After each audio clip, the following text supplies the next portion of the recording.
ഇങ്ങനൊരു തീരുമാനം എങ്ങനെ പെട്ടെന്നെടുക്കും? സാർ എവിടെയാ? എനിക്കൊന്ന് കാണണം. സെക്യൂരിറ്റി, സെക്യൂരിറ്റി, ഇവരെ രണ്ടുപേരെയും ഉടൻ ഇവിടുന്ന് പുറത്തേക്ക് കൊണ്ടുപോകും. ഗാർഡ് സിദ്ധാർത്ഥിന്റെ കൈ മുറുകെ തിരിച്ച് അവനെ കുത്തി നിർത്തി. വേദന കൊണ്ട് സിദ്ധാർത്ഥ് നിലവിളിച്ചു, വിടു വിട്. അത് കണ്ട ഷനായ ഓടി വന്ന് അവനെ രക്ഷിക്കാൻ ശ്രമിച്ചു. പ്ലീസ് പ്ലീസ് പ്ലീസ്, ഇങ്ങനെ ചെയ്യരുത്, ഞങ്ങൾ പോവാം. ഷനായയുടെ കണ്ണീരോടെ നിറഞ്ഞ മുഖം കണ്ട ഗാർഡ് ഉടൻ സിദ്ധാർത്ഥിന്റെ കൈവിട്ടു. അതേസമയം സിദ്ധാർത്ഥിന് രഘുവീർ പണ്ഡിറ്റിന്റെ കോൾ വന്നു. സിദ്ധാർത്ഥ്, നിനക്ക് ബുദ്ധിയില്ലേ? നീ എന്തിനാ ചാരിറ്റി ഗ്രൂപ്പിലേക്ക് പോയത്? അവരെല്ലാ ഡീൽസും ക്യാൻസൽ ചെയ്തു. നീ അവിടെ വെഡ്ഡിംഗ് കാർഡ് കൊടുക്കാനാണോ പോയത്, അല്ലെങ്കിൽ പ്രശ്നം ഉണ്ടാക്കാനോ? ഡാഡ്, ഞാനൊന്നും ചെയ്തില്ല. ഞാൻ ഷനായയോടൊപ്പം കാർഡ് കൊടുക്കാനാ വന്നത്. എന്നിട്ട് ഞങ്ങൾക്ക് ചെയർമാനെയും കാണാനായില്ല. But shut up. നിന്റെ മണ്ടത്തരം എനിക്ക് എത്ര നഷ്ടം വരുത്തിയെന്നറിയോ? നമ്മൾ റോഡിലാവും. ഉടൻ അവിടെ നിന്ന് പുറത്തേക്ക് ഇറങ്ങ്.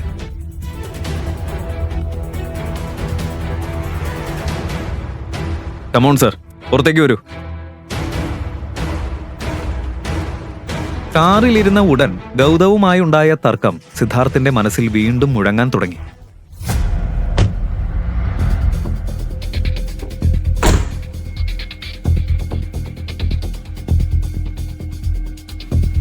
ഷനായ, ഇതെല്ലാം ആ ഗൗതം കാരണമാണെന്നാ എനിക്ക് തോന്നുന്നത്. എന്ത്? അവൻ എന്ത് ചെയ്യാൻ കഴിയും? അവൻ ഇവിടെ ഒരു ജോലി പോലുമില്ല. എങ്കിലും അവന്റെ മനസ്സിന്റെ ഏതോ കോണിൽ സംശയത്തിന്റെ ഒരു വിത്ത് മുളച്ചു തുടങ്ങി. ഇതിന്റെ പിന്നിൽ എന്താണെന്ന് ഞാൻ കണ്ടുപിടിച്ചിരിക്കും. സിദ്ധാർത്ഥിനെ പാഠം പഠിപ്പിച്ചതിന് ഗൗതമിന്റെ മനസ്സിൽ വലിയൊരു സന്തോഷമുണ്ടായിരുന്നു. അടുത്ത നിമിഷം അവൻ എല്ലാ ഡോക്യുമെന്റ്സിലും സൈൻ ചെയ്ത് വീട്ടിലേക്ക് പുറപ്പെട്ടു. പക്ഷേ വീട്ടിലെത്തിയ ഉടൻ അവന്റെ ചിരിച്ച മുഖം ഒറ്റ നിമിഷം കൊണ്ട് കറുത്തു.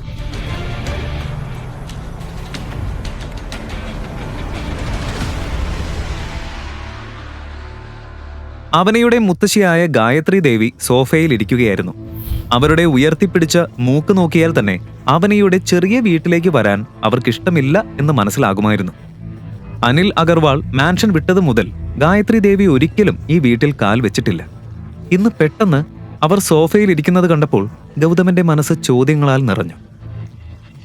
അടുത്ത നിമിഷം അവൻ മുന്നോട്ട് വന്ന് ഗായത്രി ദേവിയുടെ കാലിൽ തൊടാൻ ശ്രമിച്ചു. ഗൗതമനെ കണ്ട ഉടൻ ഗായത്രി ദേവി മുഖം തിരിച്ചു. കാരണം അവർക്ക് ഗൗതമനെ ഒട്ടും ഇഷ്ടമല്ലായിരുന്നു.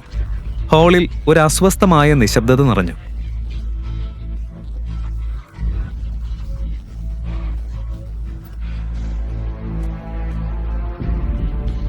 അമ്മ, ഗായത്രി ദേവി കപ്പ് കയ്യിലെടുക്കാതെ തന്നെ മണത്തു നോക്കി. ഈ ചായയിൽ എന്തിനാ ഇത്രയും വെള്ളം ചേർത്ത് നശിപ്പിച്ചത്? പാൽക്കട്ടയൊക്കെ നീക്കിയിട്ടുണ്ടാക്കിയതാണോ?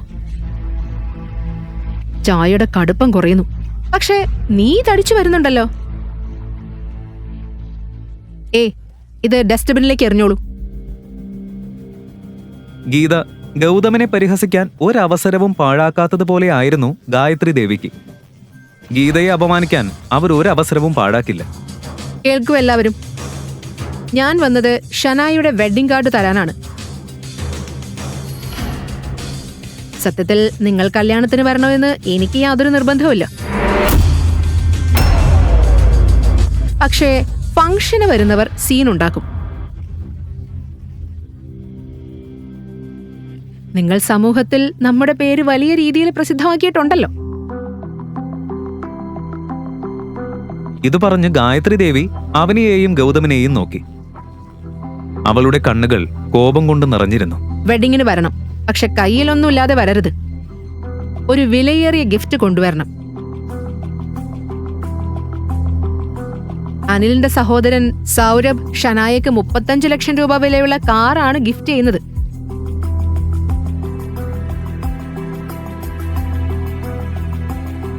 അത്ര വലിയ കാറ് നിങ്ങൾക്ക് കഴിയില്ലെന്നറിയാം. എങ്കിലും 5 ലക്ഷം രൂപ വിലയുള്ള ഒരു നെക്ലേസ് എങ്കിലും കൊണ്ടുവരണം. ഇത് കേട്ട് അവന് ഞെട്ടി. കാരണം വീട്ടിലെ മുഴുവൻ സേവിങ്സും അവൾ ഗൗതമിന്റെ ഫ്രണ്ടിന് കൊടുത്തിരുന്നു. ഇല്ല മുത്തശ്ശി, 5 ലക്ഷം രൂപ വളരെ കൂടുതലാ. അത്ര വിലയേറിയ ഗിഫ്റ്റ് കൊണ്ടുവരാൻ ഞങ്ങൾക്ക് കഴിയില്ല.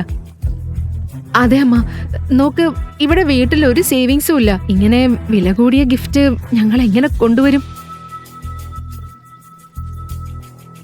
നിങ്ങളുടെ കിഡ്നിയോ അല്ലെങ്കിൽ ഈ വീട് വിറ്റാലും മതി, അതൊന്നും എനിക്കറിയണ്ട. പക്ഷേ ഗിഫ്റ്റ് കുറഞ്ഞത് 5 ലക്ഷം രൂപയെങ്കിലും വേണം. ഗായത്രി ദേവിയുടെ കോപഭരിതമായ ശബ്ദം കേട്ട് എല്ലാവരും തമ്മിൽ തമ്മിൽ നോക്കി നിന്നു.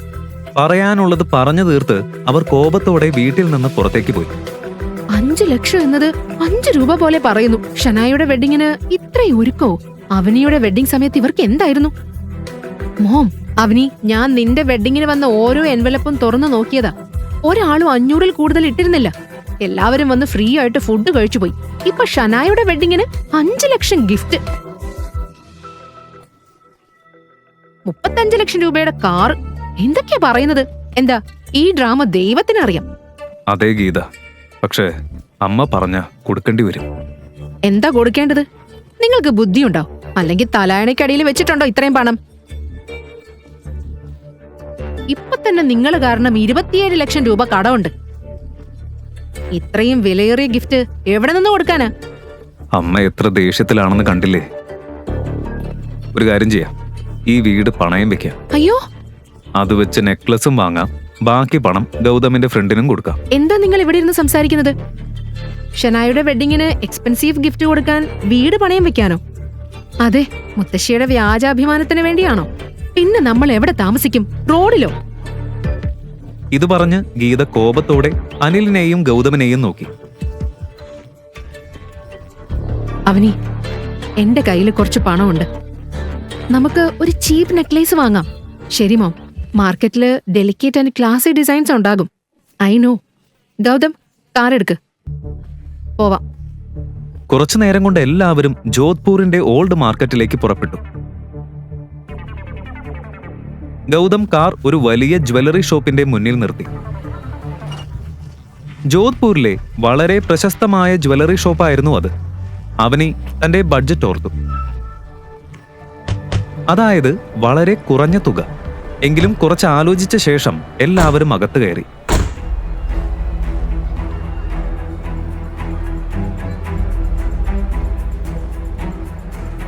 ഏയ് ബ്രദർ, വേഗം, കസ്റ്റമേഴ്സ് വരാനുള്ള സമയമായി.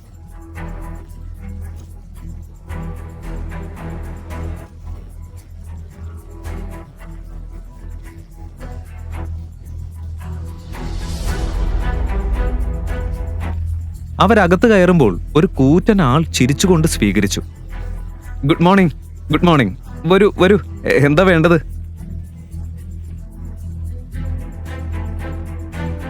ഒരു നെക്ലേസും മാച്ചിങ് ഇയറിംഗ്സും നോക്കണം. Yes madam. ഇത് നോക്കൂ, ചോക്കർ ഡിസൈൻ ആണ്. ഇഷ്ടായില്ലേ? വേറെ കാണിക്കാം.